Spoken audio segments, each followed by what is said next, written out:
Good morning students, Rajeev Gurukul में आप लोग का फिर से स्वागत है। स्टूडेंट्स, आज हम पढ़ाएंगे आप लोग को सुपरपोजिशन थ्योरम। स्टूडेंट, तो सुपरपोजिशन थ्योरम को सबसे पहले देखते हैं कि सुपरपोजिशन थ्योरम किसको बोलते हैं।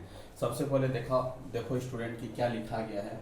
If a network of a voltage and current source, यदि कोई भी नेटवर्क दिया गया है उसमें आपका वोल्टेज सोर्स है करंट सोर्स है, are acting simultaneously in a linear network, the resultant current in any branch is the algebraic sum of the current that would be produced in its when each source act along, replacing all other independent sources by their internal resistance। तो ये statement क्या बोल रहा है student, सबसे पहले हम समझते हैं, आपको समझाते हैं कि जब भी हम लोग कोई भी सर्किट दिया गया है उसमें हम लोग यदि सुपरपोजिशन थ्योरम लगाएंगे तो सुपरपोजिशन थ्योरम का मतलब ये है कि जितने आपका वोल्टेज सोर्स या करंट सोर्स दिया गया है उसमें सर्किट में आपको एक ही सोर्स को लेना है, बाद बाकी सभी सोर्स को क्या करना है, इनएक्टिव करना है, उसको रिप्लेस कर देना उसके इंटरनल रेजिस्टेंस से। यदि आपका रेजिस्टेंस दिया गया है तो उसको रेजिस्टेंस से हम लोग क्या करेंगे, रिप्लेस करेंगे, सोर्स को क्या करेंगे, हटा देंगे, रिमूव करेंगे। यही आपका क्या है, स्टेटमेंट है सुपरपोजिशन थ्योरम का। उसके बाद स्टूडेंट कैसे कैसे इसका अप्रोच होगा वो तो हम बताएंगे तो ही क्लियर होगा। अब देखो स्टूडेंट क्या है, यहाँ पर कितने सोर्स एलिमेंट है, तो एक आपका ये सोर्स एलिमेंट है और आपका यहाँ पर दो सोर्स एलिमेंट है। तो हम स्टेप 1 में बता चुके हैं स्टूडेंट कि स्टेप 1 में हम क्या करेंगे, दो सोर्स एलिमेंट है तो हम लोग एक सोर्स एलिमेंट को कंसीडर करेंगे और दूसरे सोर्स एलिमेंट को हम लोग क्या करेंगे, शॉर्ट सर्किट करेंगे। ये आपका वोल्टेज सोर्स है तो उसको रिप्लेस कर देंगे, इसको इंटरनल रेजिस्टेंस से इसको रिप्लेस करेंगे, तो ये आपका शॉर्ट कर देंगे। एक ही सोर्स से हम लोग क्या करेंगे स्टूडेंट, काम करेंगे। अब देखो स्टूडेंट, इस सर्किट का स्टेप 1 में इसका डायग्राम कैसे होगा उसको हम आपको समझाते हैं। तो जब इस सोर्स को लेंगे, इस सोर्स को क्या करेंगे, शॉर्ट करेंगे, क्योंकि आपका वोल्टेज सोर्स है स्टूडेंट। अब देखो स्टूडेंट, ये आपका क्या है, वोल्टेज सोर्स है, तो यहाँ पर आपका क्या हो जाएगा, V1 हो जाएगा। ये आपका रेजिस्टेंस क्या है, आपका R1 है, और ये आपका रेजिस्टेंस क्या है, R3 है, और ये आपका रेजिस्टेंस क्या है, R1 R2 है स्टूडेंट। अब इसको हम लोग क्या किए हैं, शॉर्ट कर दिए हैं। ये वाला सर्किट को हम लोग क्या किए, कनेक्टेड किए हैं। ये आपका स्टूडेंट क्या हो गया, R3 हो गया, ये आपका क्या हो गया, R1 हो गया, ये आपका R2 हो गया स्टूडेंट। अब देखो स्टूडेंट, अब सबसे रही मुद्दा कि स्टेप 1 में हम लोग एक वोल्टेज सोर्स को लिए हैं, दूसरे वोल्टेज सोर्स को क्या किया, शॉर्ट किया।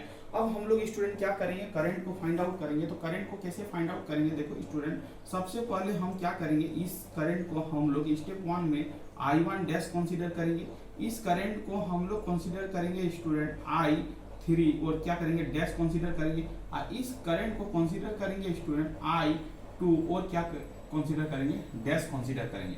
अब स्टूडेंट मेरे को बताओ कि अब इसको कैसे सॉल्विंग करेंगे। तो सबसे पहले हम लोग क्या करेंगे, I1 डैश को फाइंड आउट करेंगे। तो I1 डैश को कैसे फाइंड आउट करेंगे, तो सबसे पहले देखो स्टूडेंट, R2 और R3 का कनेक्शन कैसा है। तो आप बोलोगे कि सर R2 और R3 का जो कनेक्शन है वो आपका पैरेलल है। तो आप R इक्विवेलेंट निकालो इस सर्किट का कि R इक्विवेलेंट क्या होगा। तो R2 और R3 का कनेक्शन कैसा, पैरेलल है। तो पैरेलल कनेक्शन का जो फॉर्मूला होता है स्टूडेंट, R2 मल्टीप्लाई क्या होता है, R3 डिवाइडिंग बाई क्या हो जाएगा, R2 प्लस क्या हो जाएगा स्टूडेंट, R3 हो जाएगा। आप भी समझ रहे हैं।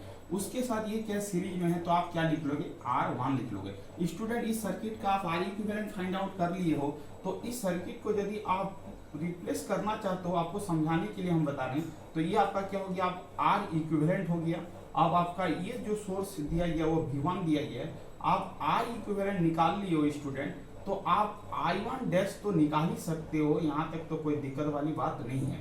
तो I1 डैश कैसे निकालोगे स्टूडेंट, देखो तो I1 डैश कैसे निकालोगे, तो आपका वोल्टेज दिया गया अकॉर्डिंग टू ओम्स लॉ से निकाल सकते हो, V1 डिवाइडिंग बाई क्या हो जाएगा स्टूडेंट, R इक्विवेलेंट हो जाएगा। क्या हो जाएगा, R इक्विवेलेंट हो जाएगा। इसका मतलब हो जाएगा आपका V1 और डिवाइडिंग बाई क्या हो जाएगा, R इक्विवेलेंट क्या है आपका, R2 Guna R3 dividing by क्या हो जाएगा, R2 प्लस क्या हो जाएगा आपका R3 और आपका क्या हो जाएगा स्टूडेंट, R1 हो जाएगा। मतलब ये आपका क्या निकल गया स्टूडेंट, I1 डैश निकल गया।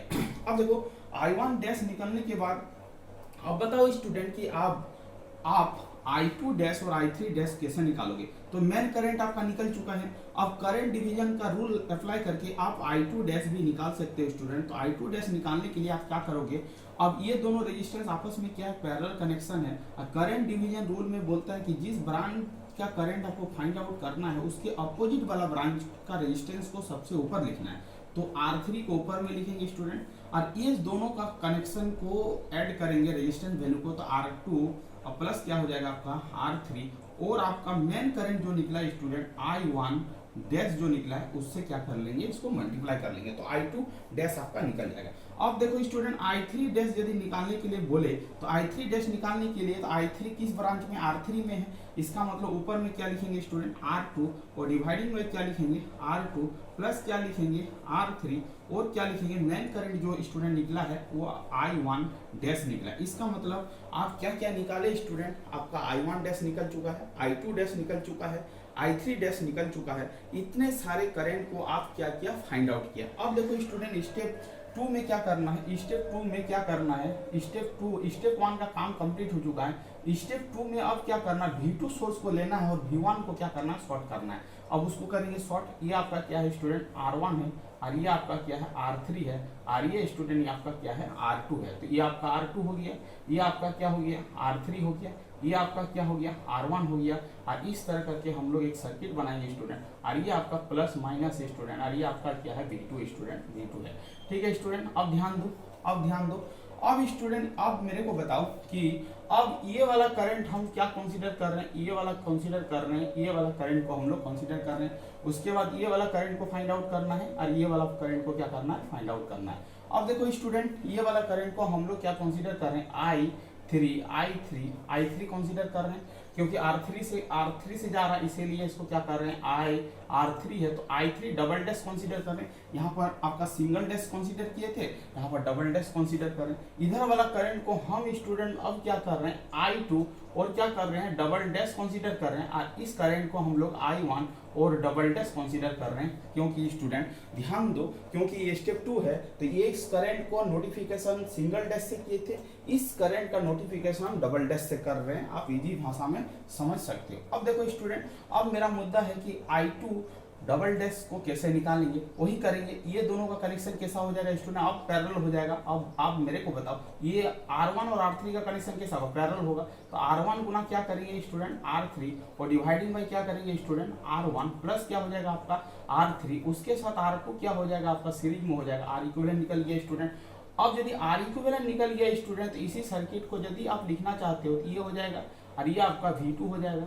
R इक्विवेलेंट आपका निकाल चुके हैं स्टूडेंट, वो आपका क्या निकला है, वो आपका निकल चुका ऊपर में। और यदि आपका I2 डैश निकालने के लिए बोले कोई, तो आप निकाल सकते हो I2 डैश क्या क्या होगा। तो I2 डैश क्या हो जाएगा स्टूडेंट, I2 डबल डैश जो हो जाएगा V2 dividing by R equivalent हो जाएगा, V2 और डिवाइडिंग बाय क्या हो जाएगा स्टूडेंट, R इक्विवेलेंट हो जाएगा। ये आपका क्या हो गया V2, और R इक्विवेलेंट का जो वैल्यू आया R1 गुना R3 को डिवाइडिंग बाय क्या हो जाएगा स्टूडेंट, R1 प्लस क्या होगा आपका R3, और क्या हो जाएगा आपका R2 हो जाएगा।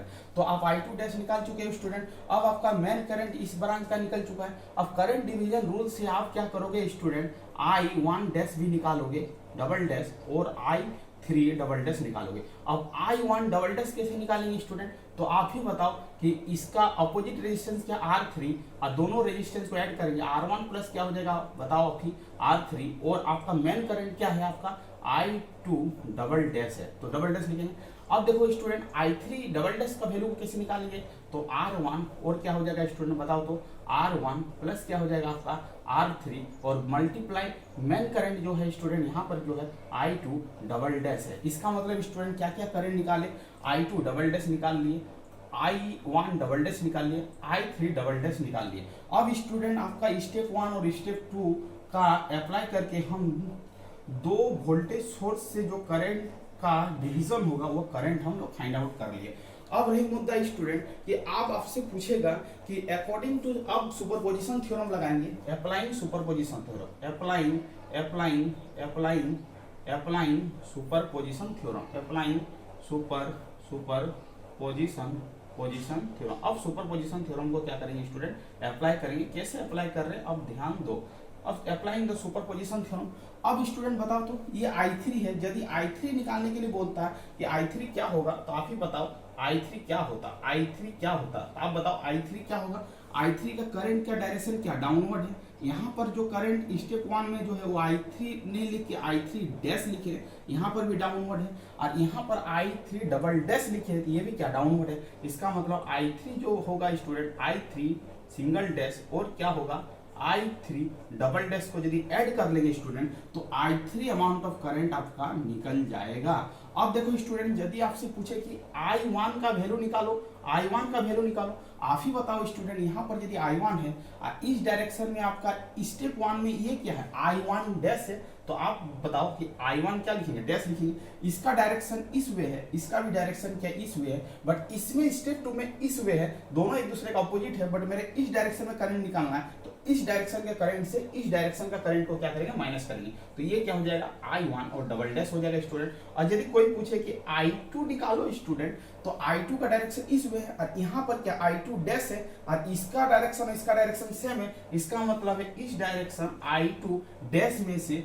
अब देखो स्टूडेंट, इस स्टेप 2 में क्या है, इस R2 रेजिस्टेंस का करंट क्या है, इस डायरेक्शन में है, तो आप क्या करोगे, इसको क्या करोगे, माइनस करोगे, तो I2 और क्या हो जाएगा स्टूडेंट, डबल डैश हो जाएगा। यही आपका क्या होता है, सुपरपोजिशन थ्योरम का क्या होता है स्टूडेंट, कॉन्सेप्ट होता है। ठीक है, तो यदि आपका एग्जाम में यदि पूछे स्टूडेंट कि what is the superposition theorem, तो ये वाला स्टेटमेंट लिख देना है कि सुपरपोजिशन थ्योरम का ये स्टेटमेंट है। ये सुपरपोजिशन थ्योरम का हम लोग एक सर्किट लिए, एक एग्जाम्पल लिए हैं और उस एग्जाम्पल से पूरा इसका मेथड को समझाने का कोशिश किए स्टूडेंट कि यहाँ पर दो वोल्टेज सोर्स है, दोनों वोल्टेज सोर्स में एक वोल्टेज सोर्स को लेके हम लोग क्या करेंगे, करंट को फाइंड आउट करेंगे। उसके बाद हम लोग क्या करेंगे, स्टेप 2 में जो वोल्टेज सोर्स को पहले कंसीडर किए थे, अब उस वोल्टेज सोर्स को क्या कर लेंगे, शॉर्ट कर लेंगे और अनदर वोल्टेज सोर्स से हम लोग क्या करेंगे, करंट को फाइंड आउट करेंगे। उसके बाद हम लोग सुपरपोजिशन थ्योरम का अप्लाई करके उस ब्रांच में कितने अमाउंट ऑफ करंट पास होगा वो हम लोग निकाल लेंगे स्टूडेंट। यदि आपका एग्जाम में पूछे कि what is the superposition theorem, explain it,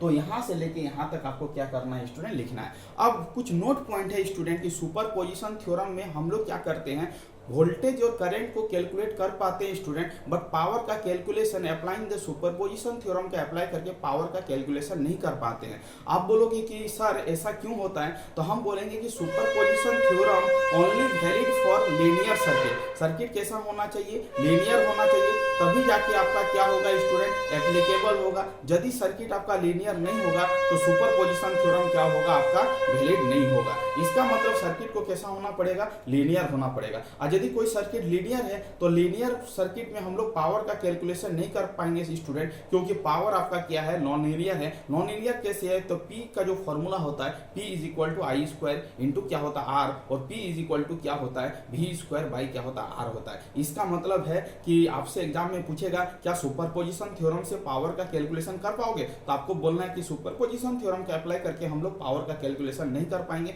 ये आपका एसएससी में क्वेश्चन पूछा गया, क्या सुपरपोजिशन थ्योरम का अप्लाई करके पावर का कैलकुलेशन कर पाओगे, तो आपका आंसर होना चाहिए नो, क्योंकि इसका रीजन यही है कि सुपरपोजिशन थ्योरम का यूज करके पावर का कैलकुलेशन इसीलिए नहीं कर पाएंगे क्योंकि superposition theorem only valid for linear circuit. इसीलिए हम लोग क्या करते हैं सुपरपोजिशन थ्योरम के द्वारा हम लोग पावर का कैलकुलेशन नहीं कर पाते हैं। तो ये आपको याद रखना है स्टूडेंट। और पूछेगा कि सुपरपोजिशन थ्योरम किस कंडीशन में वैलिड है, तो बोलना है कि सर्किट आपका कैसा होना चाहिए, लीनियर होना चाहिए, तभी जाके सुपरपोजिशन थ्योरम क्या है, वैलिड है। तो ये सब पॉइंट को क्या करना है, याद रखना है।